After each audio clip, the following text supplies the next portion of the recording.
र अब चाहिँ म नेपाल छोडेर फाइनली जाँदैछु इन्टरनेसनल फ्लाइट लिनको लागि। सो गाइज यो चाहिँ हो म्युजियम काठमाडौँको हो हल्ला। अनि यो भिडभाडमा चाहिँ एउटा फ्रेस एयरको काम गर्छ यो म्युजियमले चाहिँ। सो अहिले चाहिँ म आएको छु अनि पहिले हामी टिकट लिन्छौँ। कति टिकट हो? 250 250 त मसित बोकेकै हिँड्नुहोस् त। अनलाइन हुन्छ?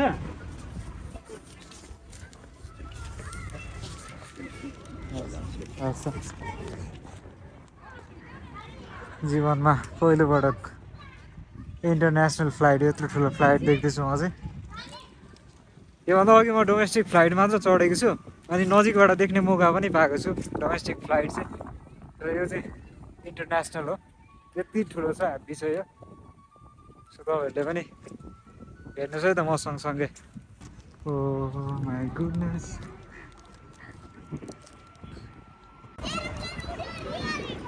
र अब चाहिँ म नेपाल छोडेर फाइनली जाँदैछु इन्टरनेसनल फ्लाइट लिनको लागि।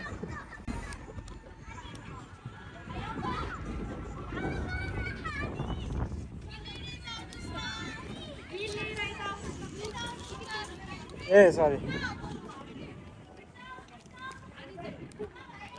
नजान्नु पनि केही छैन।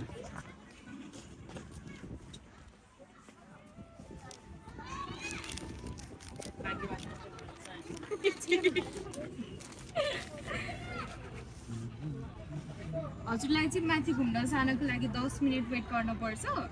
अहिले तल घुम्दै गर्नुहोस्, टाइम भएपछि जहाजभित्र घुम्न नजानु भएको भन अनाउन्स हुन्छ अनि माथि जानु है।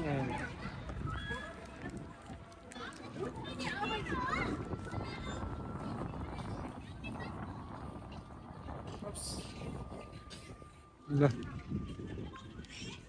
नजिकबाट हेरौँ है त। यो चाहिँ डमी फ्लाइट भन्छ है त्यसलाई चाहिँ। यो डमी फ्लाइट हो, कोही सायद बिग्रिएर चाहिँ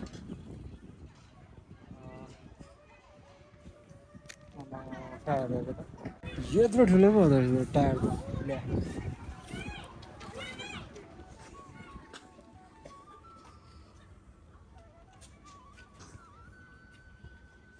ल हेर्नुहोस् है त मजाले।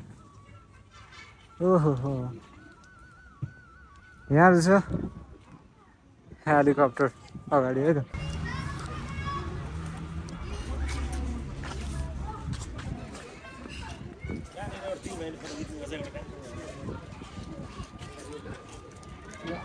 अहिले अब हेलिकप्टर चलाउनु चढ्ने हो,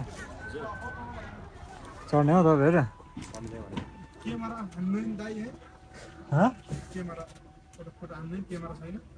के छ त? ए क्यामेरा भनेको यहाँ बोक्नेहरू छैन होला हौ, हेलिकप्टर सब उडाइसकेको रहेछ नि त तर होइन? यो हुनु पर्थ्यो क्या अगाडि। यो चाहिँ गियर हो? ए यो उडाउने होला यार यस्तो। यो चाहिँ हामीले फ्लाइट टेकअप दिने होला यो चाहिँ आई थिङ्क। यो चाहिँ अनि डाउन गर्ने। म पहिलोचोटि आएको। म त धेरै रहेछ कि जस्तो लाग्यो, यति रहेछ यार। भित्र माथि चढेको 10 मिनट वेट गर्नुपर्छ। ए मलाई त्यही भनेको छु। यो चाहिँ गियर हो है। 250 रुपियाँ खाइदिउँ यार, आइडी कार्ड बोकिरहेको।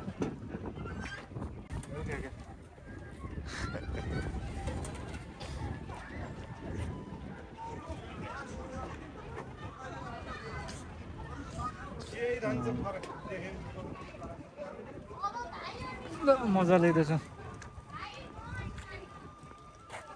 द प्लेन हेर्नु है त। Not bad. अब माथि गएर हेरेपछि थाहा हुन्छ स्पेसल के छ भनेर चाहिँ। झुलासुला मजा लिनु सक्यो।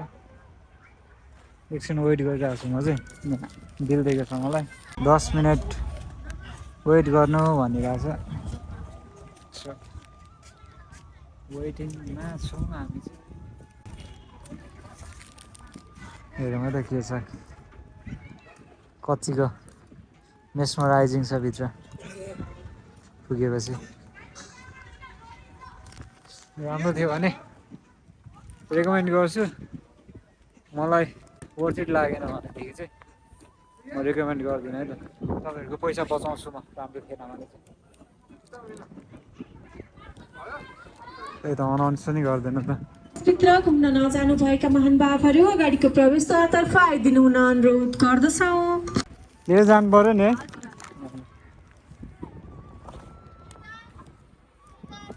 ल फाइनली टाइम भएको छ अब चाहिँ मेरो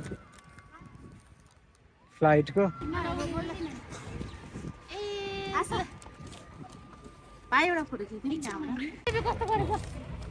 जानु हुँदैन माथि। ल फाइनली अब चाहिँ हामी एन्टर गर्दैछौँ। नमस्ते।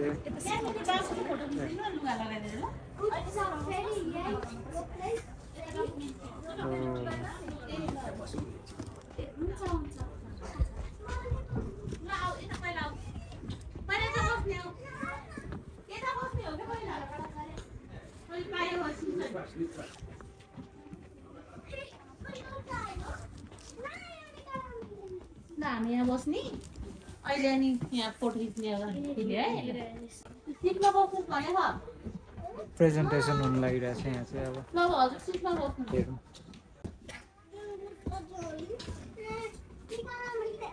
नमस्कार, स्वागत छ हजुरहरूलाई यस विमान सङ्ग्रहालयमा। हजुरहरू अहिले एयरबस A330 300 भित्र हुनुहुन्छ।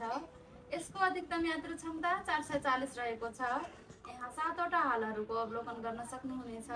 थप जानकारीको लागि यो छोटो डकुमेन्ट्री हेरिदिनु हुन अनुरोध गर्दछु। धन्यवाद। यो नसोध कि देशले मलाई के दियो, अपितु आफैलाई यो सोध कि मैले देशलाई के दिएँ। पूर्व अमेरिकी राष्ट्रपति जोन एफ केनेडीको यो भनाइबाट प्रेरित भई राष्ट्रिय र अन्तर्राष्ट्रिय क्षेत्रमा प्रशिक्षक र परीक्षक पाइलटका रूपमा काम गर्दै आइरहनुभएका क्याप्टन वीर उप्रेती 440 यात्रु क्षमताको यस एयरबस 330-300 एभिएसन म्युजियम काठमाडौँ नेपालका परिकल्पनाकार हुन्।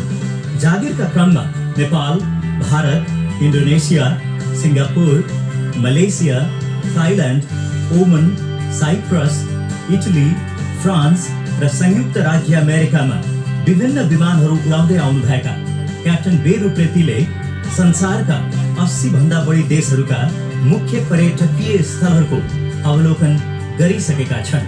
जम्मा 8 महिना मात्र उडान भरेको करिब 31 अर्ब रुपियाँ पर्ने यस वाइड बडी एयरबस 330 जहाज त्रिभुवन विमानस्थलको धावन मार्गमा अवतरण गर्दा अगाडिको चक्का भाँचिएपछि यो जहाज ग्राउन्डेड भएको थियो।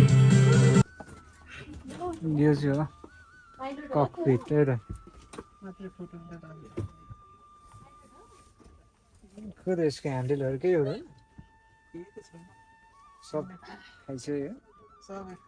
यहाँ छ कुन सिस्टमको यो गाडी के ब्रेकहरू होला यो साउन्डहरू खासै केही थिएन। यो पनि सबै सेपरै मात्र रहेछ। यहाँ चाहिँ अलिअलि बाँकी रहेछ थोरै। पर्खायो पाइलट हुन्छ ल। ककपिट चाहिँ मजाले हेर्नुहोस्। International फ्लाइटको cockpit. ओहो पाइलट सो हजारौँ लाखौँ तिरेर पनि ककपिट छिर्न पाइँदैन हामी त पैसा।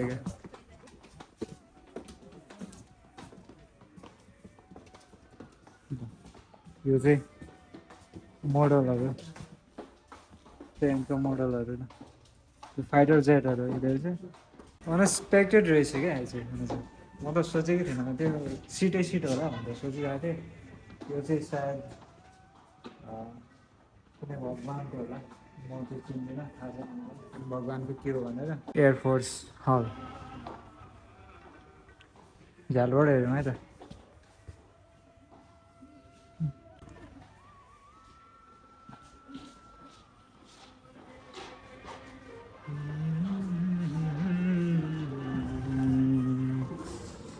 Turkish flight. Whoa. Whoa. Air France.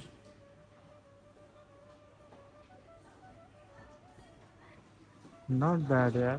You too? Airport को मोडल mesmerized त लागेन कि मलाई सकेको एक्चुअली फेरि मजाले हेर्दा नेपाल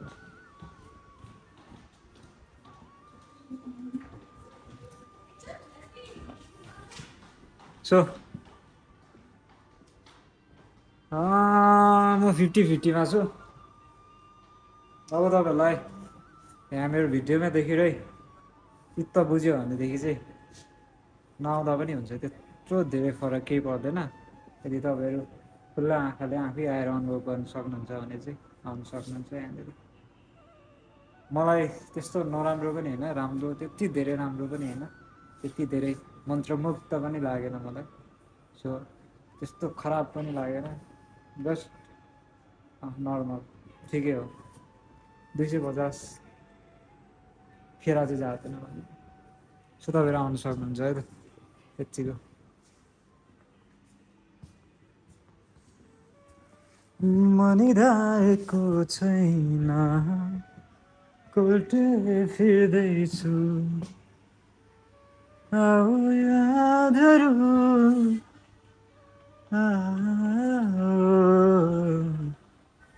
मनिरहेको छैन कोल्टे फिर्दैछु आई थिङ्क एयर होस्टेज नै हुनुपर्छ पाइलट त मेसा होता है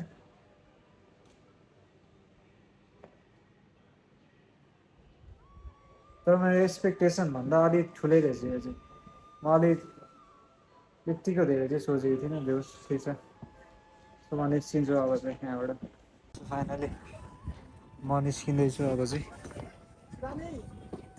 यहाँबाट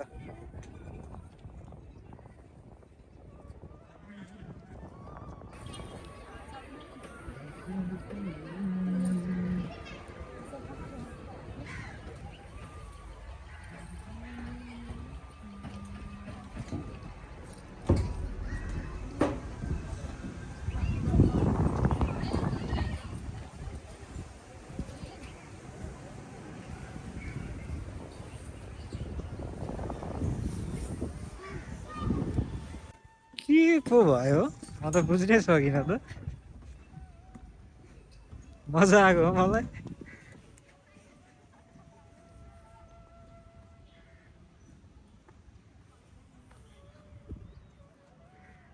सो म चाहिँ अब निस्किँदैछु